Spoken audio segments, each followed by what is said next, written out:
Como legalizar uma clínica de psicologia?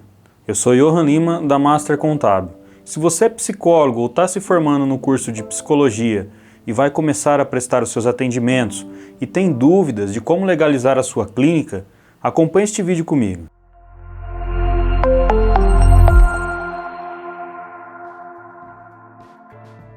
Para legalizar aí a sua atividade de prestação de serviços da psicologia, independente se você for pessoa física, que é aquela pessoa que não tem um CNPJ, não abriu uma empresa, ou se você for pessoa jurídica, que aí já é uma pessoa que abriu a sua empresa, tem o seu próprio CNPJ, independente de ambas situações, você precisa se legalizar perante a prefeitura do seu município. Então, talvez você está no início e fala, olha, para mim não compensa abrir uma empresa, mas eu quero legalizar a minha clínica. Eu quero legalizar a minha forma de atendimento aqui para não ter problema com fiscalização. Então, a primeira coisa a se fazer é legalizar na prefeitura, onde você vai obter a sua inscrição municipal e o seu alvará de funcionamento, tá? Mesmo sendo pessoa física, você precisa ter uma inscrição municipal de prestador de serviço e também o alvará de funcionamento da sua atividade, tá? Essas questões de inscrição e alvará vão gerar alguns custos para você, que isso vai variar de município para município. Alguns municípios cobram mais e alguns cobram menos. Então isso a gente não vai entrar em detalhes aqui em valores, porque existe sim uma variação de municípios. Mas você vai pagar uma taxa para ter a sua inscrição e também uma taxa para ter o seu alvará. E aí depois você precisa também fazer a legalização na vigilância sanitária. Mesmo que você esteja atendendo num local que não tem estabelecimento comercial, mesmo que seja um outro tipo de atendimento, por exemplo, um atendimento online, à distância, você tem que pedir a dispensa do alvará da vigilância sanitária. Agora, se você está legalizando como pessoa física uma clínica, um espaço clínico, que você alugou uma sala para atendimento dos seus pacientes, você vai precisar ter o alvará da vigilância sanitária para esse espaço. E se você tem um espaço clínico, além do alvará da vigilância, você também precisa se atentar às regras para o alvará dos bombeiros, tá? Por mais que seja um espaço mínimo, apenas uma sala, você vai precisar ter o alvará de bombeiros. O que acontece é que muitos profissionais acabam indo para uma clínica multidisciplinar, onde tem já outros profissionais da área da saúde. E aí é muito provável que fazendo isso, aquela clínica já vai ter o alvará de bombeiros e aí você vai poder se beneficiar e utilizar do mesmo alvará de bombeiros. Agora, se você alugar ou se você tiver uma clínica própria, um local exclusivo seu, aí sim você vai ter que fazer também um alvará de bombeiros exclusivo para esse local. Além dessas questões de regularização aqui perante a prefeitura, tem uma questão muito importante aqui, que é a opção pelo pagamento do INSS. Não é que é algo opcional. Aqui você vai ter duas questões para avaliar e decidir como que vai ser o seu recolhimento, tá? Isso em se tratando de pessoa física, porque na pessoa jurídica já vai para apenas uma forma de recolhimento.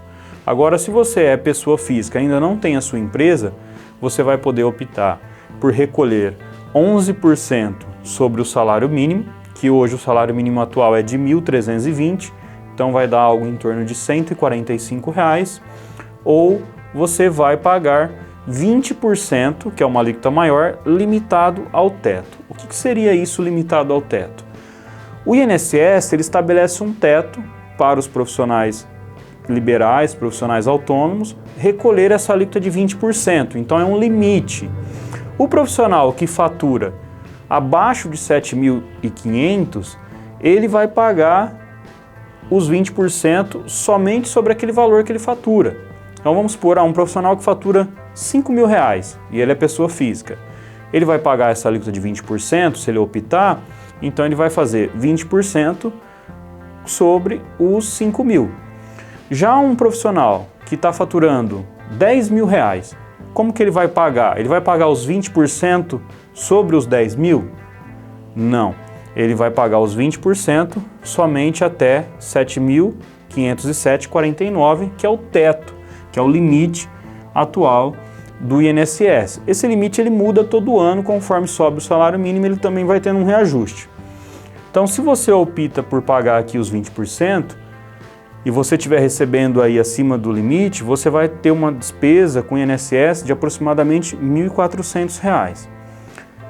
O que acontece que a gente analisa aqui nos planejamentos tributários dos profissionais da área da saúde e também dos psicólogos é que se você for pessoa física e estiver faturando ali algo em torno de 5, 7 mil reais, até compensa você optar pela alíquota aqui de 20%, porque eu vou explicar aqui a questão do livro caixa e esse valor que você está recolhendo de INSS, ele é dedutível no livro caixa para a apuração do seu imposto de renda mensal.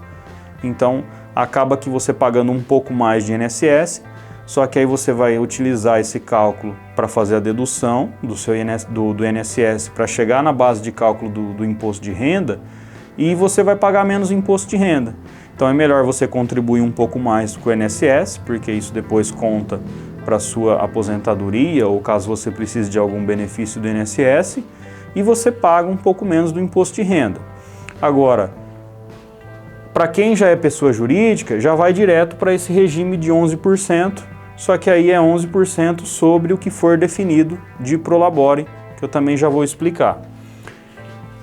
Então aqui, ó, pessoa física, que é um dos regimes de tributação para psicólogos, né, e clínica de psicólogos, você vai ter que fazer a apuração pelo livro caixa para ter o cálculo do seu imposto de renda pelo Carnê-Leão. Então o que seria isso? O livro caixa é onde você vai ter todas as suas receitas e todas as suas despesas. Dessas despesas, algumas são dedutíveis e algumas são indedutíveis. Por isso que é muito importante contar com o auxílio de uma contabilidade especializada, mesmo que você não tenha empresa, porque aí é o contador, a contabilidade que vai fazer essa apuração de livro caixa. Então, no livro caixa você vai colocar as suas receitas menos as suas despesas e vai chegar ali num valor líquido, né? Isso só das despesas dedutíveis. O que for indedutível você não pode utilizar, porque você pode sofrer uma penalidade ao ser fiscalizado pela Receita Federal. Achou ali a base de cálculo? Vai lançar no Carnê-Leão essa base de cálculo. Esse Carnê-Leão é um sistema online da Receita Federal e vai calcular o seu imposto de renda a pagar mensal. Ah, mas por que mensal? Eu não pago o imposto de renda só uma vez por ano? Não. É muito importante não fazer essa confusão, que é uma confusão assim, até que muito recorrente entre os profissionais liberais, os profissionais autônomos. Por quê? Eles imaginam que trabalhando sem empresa, eles vão pagar o imposto de renda apenas uma vez por ano. E não é assim que funciona. Precisa fazer o livro caixa e apurar o seu imposto de renda todo mês pelo Carnê-Leão. E aquela declaração, que é a declaração de imposto de renda, que é feita uma vez por ano, é apenas uma declaração de ajuste. Todas essas informações do livro caixa do Carnê-Leão, elas vão ser transferidas no ano seguinte para a sua declaração de ajuste anual. E ali vai ser feito um ajuste.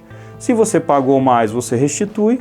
Se você pagou menos, você paga mais um pouco para poder chegar ali no valor realmente devido.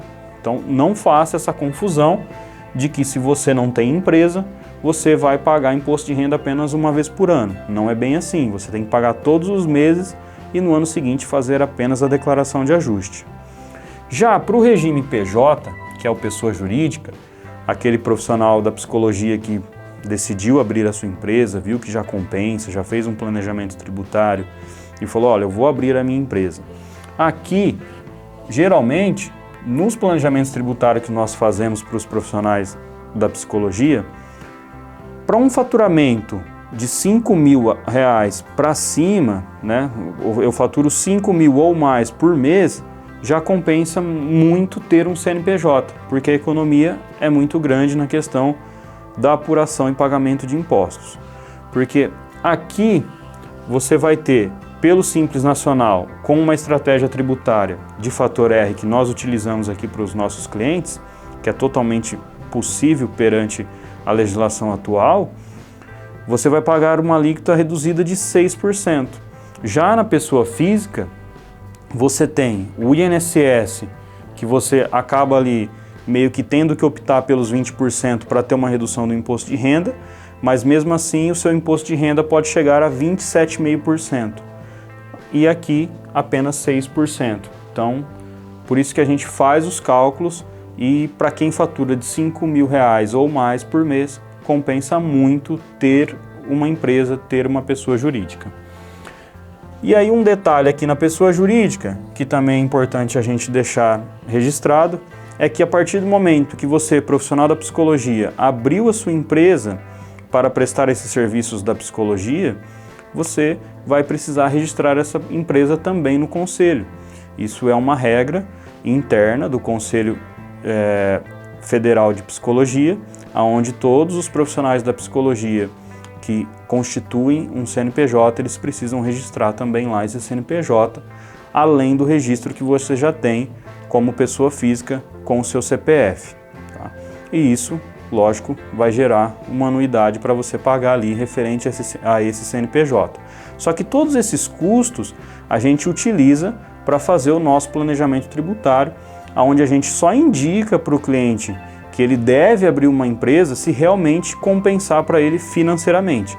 Caso a gente verifique que financeiramente a pessoa física ainda é a melhor opção, a gente não orienta que naquele momento seja constituída uma empresa para que ele venha ter uma despesa mensal maior.